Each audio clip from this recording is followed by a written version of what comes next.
Immediately when the toy is presented, Marty reaches voluntarily. We see him bring his hands to his feet, and at 6 months, we would also see hands to knees and feet to mouth. These movements help to mobilize the pelvis and increase pelvic femoral mobility.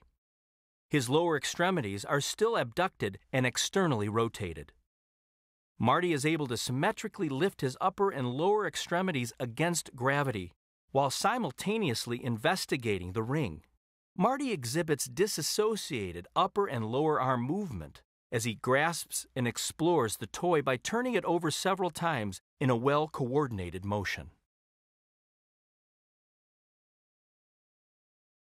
Owen's ability to hold his head in midline has improved since we last saw him at 4 months.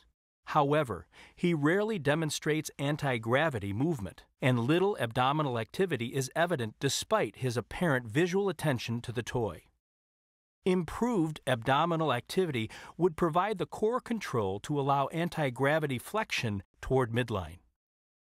Owen's lower extremities are abducted and externally rotated with occasional hip flexion and extension during kicking movements. Owen's upper extremities are also abducted and externally rotated with movement primarily on the surface. With assistance in positioning his lower extremities and activating his abdominals, Owen is able to briefly maintain his knees up toward his chest and in midline. He is then able to initiate a burst of active abdominal flexion, lifting his pelvis off the surface. However, he is unable to maintain, grade, or play in this position as expected at this age. Marty visually follows and reaches, then rolls independently and easily through side lying into prone, initiating the movement with his lower extremities. Both the side lying posture and the movement through side lying to prone provide Marty with increased asymmetric tactile input, which is important for eliciting proper head and body righting reactions. Marty chooses not to stay in a side-lying position as he is too interested in play and exploration. Owen's arms rest in a position of passive wide abduction. Owen visually engages with the toy presented, but this visual interest does not translate into arm movement, even as the examiner attempts to facilitate rolling from back to side. Even when the examiner attempts to entice him with a toy, we see the shoulder extension preventing rolling forward to his side. Owen's unbalanced neck, shoulder, and back extension prevents forward movement of the head and arm to assist rolling to his side.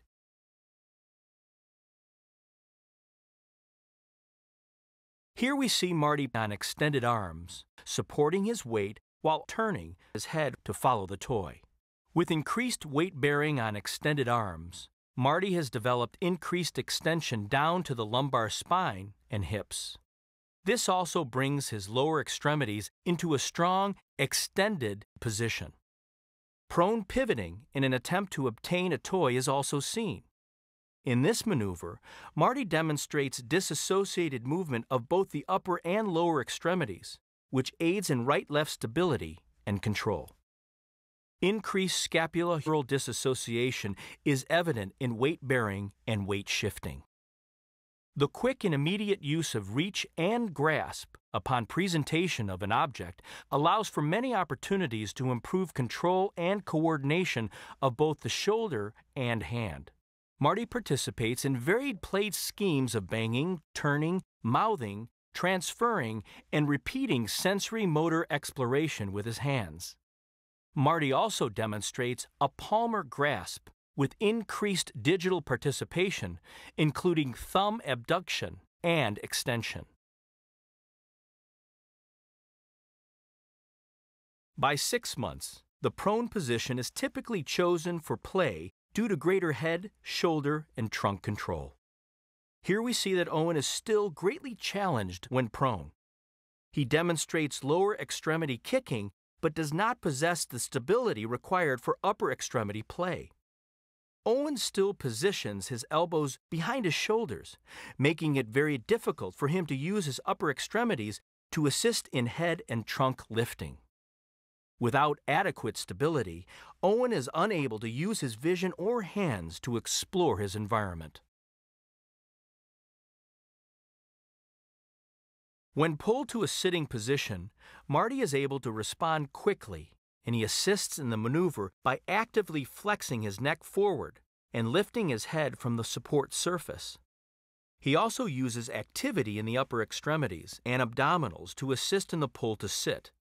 At 6 months, Marty is able to efficiently assist in the pull to sit and attain this position with good symmetry.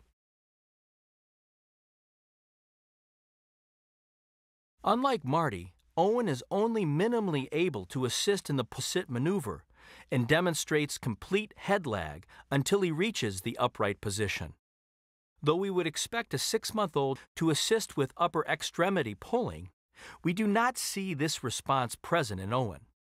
Once upright, he is then able to right his head and hold it in midline briefly before it falls into lateral flexion.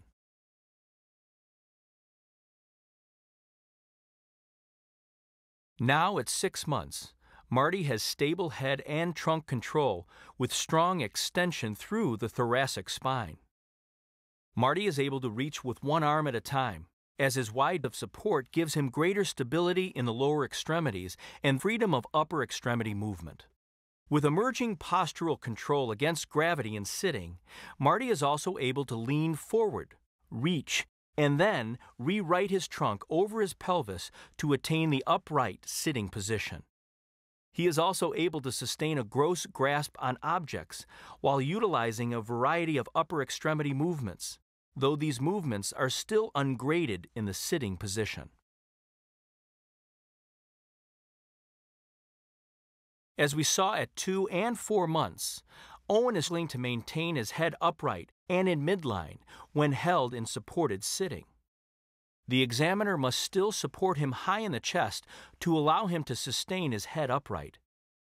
His trunk extension is poor, and he does not have a solid balance of trunk flexor and extensor muscles to stabilize himself. His upper extremities come down to his sides, but Owen's ability to activate his vision and his reach to explore are not observed, as he needs to work so hard just to remain upright. Marty now demonstrates full sustained extension in his neck and upper thoracic spine, which continues down through the hips and legs. This is precisely what we would expect when testing horizontal suspension in a 6-month-old.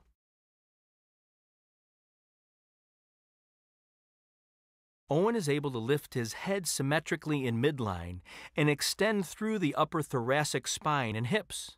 He maintains the response only briefly. Protective extension is easily and quickly elicited as Marty is tipped forward towards the surface. He props immediately on one upper extremity and is already active with the opposite extremity, reaching for a toy in front of him. When attempting to elicit a protective response, Owen does not bring his upper extremities forward to the surface to protect himself. A full protective response would be expected by 6 months.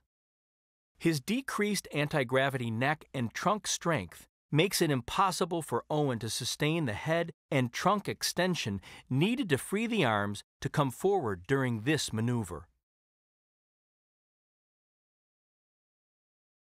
Marty demonstrates immediate sustained weight bearing on extended lower extremities. His hips are still slightly flexed and somewhat behind the shoulders. His head is free to turn and look around, and his arms are coming down to his sides. The upper extremities are still assisting in the posture, as evidenced by the strong upper thoracic extension.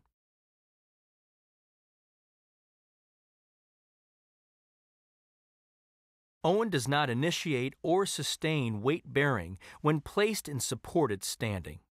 We have seen in nearly all the anti-gravity positions, head and trunk control are still a challenge for Owen. This inability to sustain weight bearing makes it impossible for Owen to develop control in standing because he is unable to align his head, trunk, hips, knees, and feet in the vertical.